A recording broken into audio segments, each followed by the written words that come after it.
Right.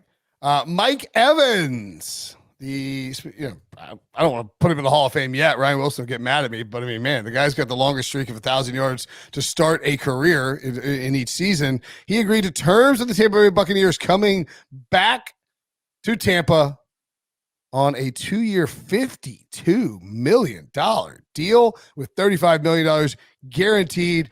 Suffice to say, this is awesome for Tampa Bay. They got one of their key free agents. We have the tag deadline tomorrow. The show's gonna be at 4 or 4:30 tomorrow. Just FYI, if you're a regular in the YouTube chat, or you're wondering where it is in the Spotify feed, we're gonna do it in the afternoon. We'll do the tag show in the afternoon after the tag deadline and sort of break down those guys. Evans, Mike, 4:00. Thank you, Harry.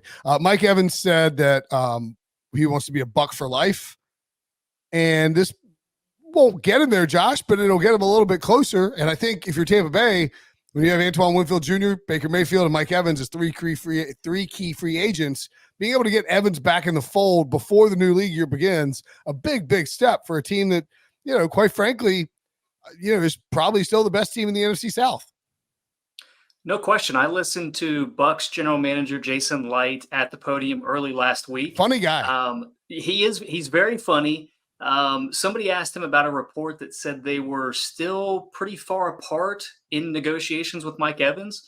He kind of gave a little bit of smirk and said, I don't know if you've seen, reports since, but we're a little bit closer than the report that you're citing. So that led me to believe that they felt pretty comfortable in where they were in negotiations with Mike Evans. Now they've got him re-signed.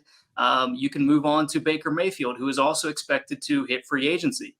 Most people assumed Mayfield was going to go back to Tampa Bay. This week, we heard a little bit more chatter that there's going to be some other teams interested, perhaps Atlanta, Minnesota, dependent upon what happens with Kirk Cousins there. So there's going to be some teams interested in the services of Baker Mayfield. And now that you've got Mike Evans back in Tampa Bay, that's a little bit more of an enticing option if you're Mayfield looking for a possible landing spot in free agency. Yes, Evans.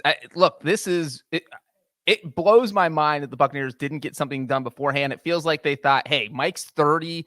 This is when receivers kind of start to slow down a little bit. So we're going to take a risk here and hope he doesn't play out of his mind in 2023. And he did. And he did. He leads the NFL in touchdown receptions, has another 1,000-yard season, has great chemistry with Baker Mayfield. And at that point, you just kind of have to make the bed you slept in there if you're Jason Light, where, all right, well, we have to pay Mike Evans. And as our guy, Joel Corey, former NFL agent, pointed out, is that this effectively makes Evans the second highest paid receiver in the NFL. You'll see other contracts that are higher, like Devontae Adams, Tyreek Hill, but they kind of have that dummy year at the end where they probably won't get that money and an extension will be. So for all intents and purposes, Evans now has the second highest average annual value. And look, the Buccaneers probably could have gotten this done, but again, they were probably afraid to. So now you have him under contract at a high price, and you have to hope he keeps up, and looks like he did this past season.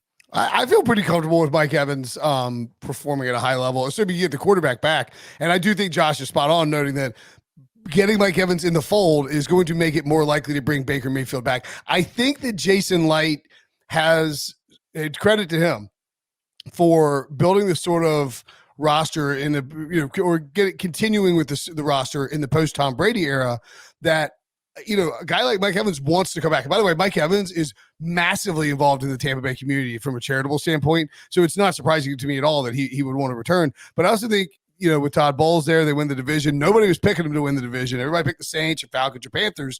I think there is a bit of an underdog role. Now, there was a report from Diana Rossini that Baker Mayfield would not take a hometown discount. I mean, you know what I mean? Like he's not going to give the Bucs a discount just because they were the ones who brought him in and improved his play. He wants to get paid like a quarterback should. And yeah, Mike Evans now the second highest paid wide receiver. The Tyreek Hill and Devontae Adams deals, those are, again, like as Bree said, the dummy years, the numbers are funky. And I think it's important to know too, that this really sets the stage for T. Higgins and Mike Pittman and other wide receivers out there, veteran wide receivers who are hitting free agency, like what they'll be paid. You're not going to go to that 30 million mark per year. The agents have sort of realized that it's going to be in that 26, 27, 28 range. And I think we'll see a bit of a sort of a trickle back to that number. All right. And real quick, yeah. You mentioned Baker Mayfield not taking a hometown discount. He just played on a 1-year, $4 million contract. Yeah. The Buccaneers already got the hometown discount because you got a starter at such a dirt cheap price. I think he ended up making $7 or $8 million with incentives, but whatever, for a starting quarterback, that's a discount. So there's no reason for Baker Mayfield to give them any sort of discount. No, for sure. And I do think he ends up back in Tampa. There's going to be interest in Baker. He played well, but I think his comfort level in Tampa and having Mike Evans back there, even with Dave Canales gone, I think will entice him to come back. All right, let's take a break. I will say, real quick. I will say that this kind of a signing is really important for the locker room as well, because we've seen instability at the head coaching role. We've seen instability at the quarterback position. The one staple has been Mike Evans. So reward a guy like that in your own locker room that has consistently done it at a high level and been a true professional in your locker room, I think that sends a message to the rest of the guys there, because, you've got Baker Mayfield now. You bring in Liam Cohen, the offensive coordinator who worked with Mayfield in Los Angeles. Yep. Now you're kind of hoping to work towards a little bit of that. Your Kentucky guy. That's right.